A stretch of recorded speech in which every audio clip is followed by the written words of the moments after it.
playoffs and what that meant for you. Well, it's great to represent our university, in OVC, through that time last year, being ranked nationally was good, and then, making that run through the playoffs. And the playoffs was really, special. I mean, our atmosphere was really good. I mean, we led the country in attendance, through the playoffs, and it was a special time when you got to see one of those playoff games, and getting on television nationally was big, I think, for our conference and our school. So it was really good in a lot of ways. We don't put a lot of validity in rankings and things like that because you got to play the game, so our guys don't get caught in that. But it was special to be ranked number one, for most of the year. And like I said, it was just a great year, and our guys had a lot of fun with it.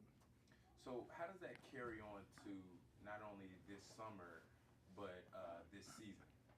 I think it's huge. We've laid a great foundation, in our program where we are recruiting wise, and and hopefully how we play the game, week in, week out, and how we prepare. But all the success over the last couple of years has really helped you in so many areas. With like I said, in recruiting and those things like that. So it's been big. I mean, we just look to build on that, and look to you're not happy unless you win that last one, to get back to that venue and be able to win. Coach, let's talk about your quarterback and how he's been a leader not only on the field and off, but off the field.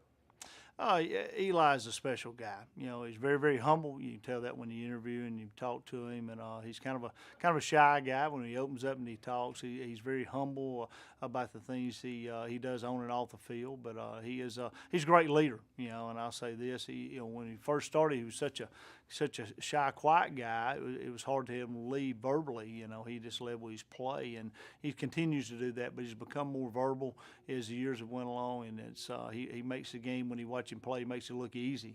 But our guys kind of respond to him, and kind of go as he goes. But he is definitely a leader, and it's been a lot of fun to watch his progression over the last 3 years, and be a part of that. So it's been a good thing. But off the field, he's a good person. He does a great job there, and we're looking forward to the season he's going to have this year. Of course, he see how much he loves Jacksonville State and what we got going on. He's going to be a graduate student, so he had an opportunity to go a whole lot of different places. But he is committed to our university and committed to our guys, and like I said, we just I can't wait to watch him play for another year. Great, sounds great. Tell me about the biggest challenge you see for your team this year. I think the biggest challenge is replacing the leadership that we lost. We lost some really good football players. Just examples. Chris Landon was a great football player, but he's an even better leader. So when you look at those guys, when you lose a Junior Huff, a Chris Landon, a Dawson Wells, guys like that, I could go through that whole senior class. The two tight ends we lost, Spencer Goff and Bo Brummel. You lose guys like that, you got some big shoes to fill football-wise, and what they brought to you on Saturdays and playing their position. But what they meant in the locker room, in those team meetings, in their room, position room, leadership-wise, you can't put a value on the leadership of that senior class that we lost. So guys that just handled their business, they were no maintenance guys. So we got the talent to replace those guys. But my question to our guys every day: do we have that leadership in those areas on and off the field that's going to get you to where you are? Because every team's different. I mean, the chemistry of every team. This is a new year. We can't live off what's happened the last year, the last couple of years. This team will have its own identity. It will have its own chemistry, and hopefully we'll be able to. I like what I see from this team right now, but tells we'll come out as we go. Still going through the off season.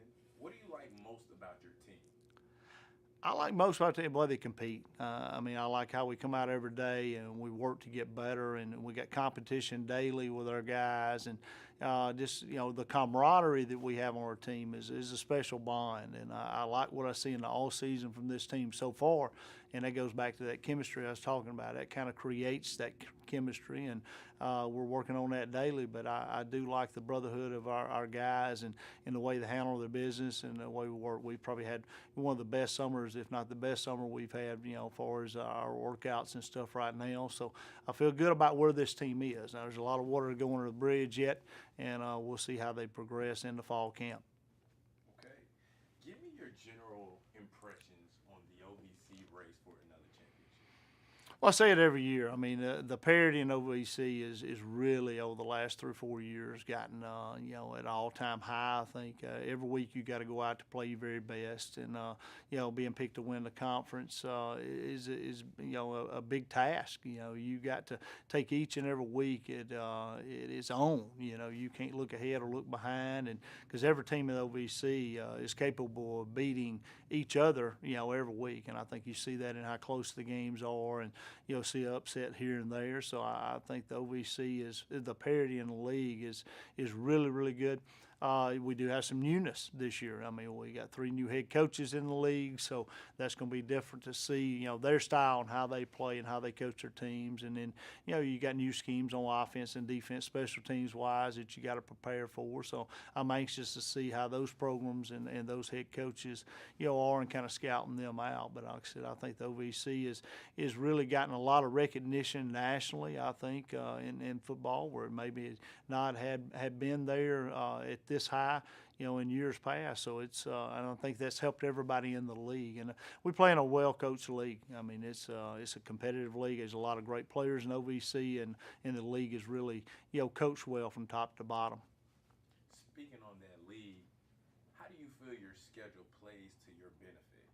Well, I think the schedule, the league schedule, it is what it is. I mean, you get better through the year just playing that OVC schedule. But our non-conference games really, really help us when we get the playoffs. And I would rather, out of the 4 games, I'd rather play 4 really good teams than play, 3 really bad teams and 1 really good team. So, we start off with a great Division II, really caliber-wise is probably as good as most FCS teams that you're going to play that are going to be picked to win their conference and make a title run in Division II. And so it's a kind of an old Gulf South Conference rival, kind of brought back from our D2 days in UNA. So it should be a sellout crowd. It'll be a great game. They got 17, 18 starters back, so it's going to be a really, really good, Thursday night opener for us. And we haven't played a Thursday night game in a long time, so it's going to be a big venue for us. And then we got to go to LSU, who's picked to win the SEC and picked to win the West. So and they got the best running back I've probably seen in 30 years. So we got our work cut out for us to go on the road and play them.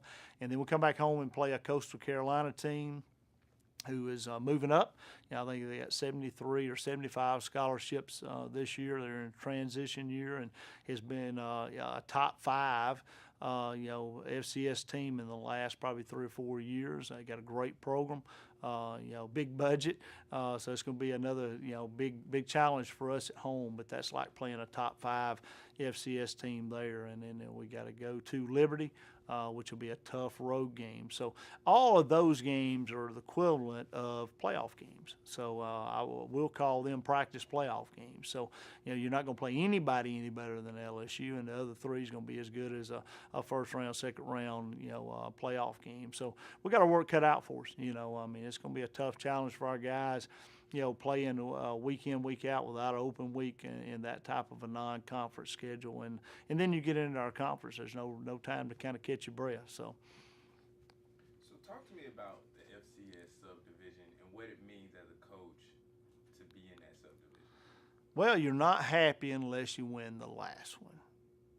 That's the great thing about, I think, a playoff system. You get a true national champion. I'm glad they're doing it at the BCS level now because you're seeing the excitement that creates just in a couple short years of playing their playoff system. And I looked for it to expand because it does create so much excitement. And like I said, the FCS playoff format is great with 24 teams. And, you go into it, and like I said, it's how you play through those playoffs, and the best team wins. I think you do get a true national champion, and there's not but one team happy at the end, though. And like I said, we weren't happy at the end. We weren't pleased with the way we played in that game, and our goal was to get back there and be able to have an opportunity to win that game. But I don't think you can beat our venue in FCS football for a true champion. And the playoff system. It's just a lot of fun. You look back at our games. We played 3 home games in the playoffs. I talked about it earlier. It was just a great, exciting time for a whole university and our students and our fans, and it was just really, really good. Okay, Coach, last question. What can we expect to see from your team on the field this year? Well, I hope that you see, just a heart of a team that competes. And we look at competing every play, and I think that defines what kind of team you are is how you play each and every play. And we have the motto: we don't ever look at the scoreboard, and we don't look at our opponent. We look at how we play, and because that ultimately that's what we're in control of. A lot of people get, fans will ask me, well, how is it big to score first, or is it how is the momentum of the game? We really don't worry about momentum. We want to play every play, and then go to the next play. And like I said, I think when you're able to do that, you can play at a high level, and I think our guys are bought into doing that. So we just want to compete every play and play our very best on that play.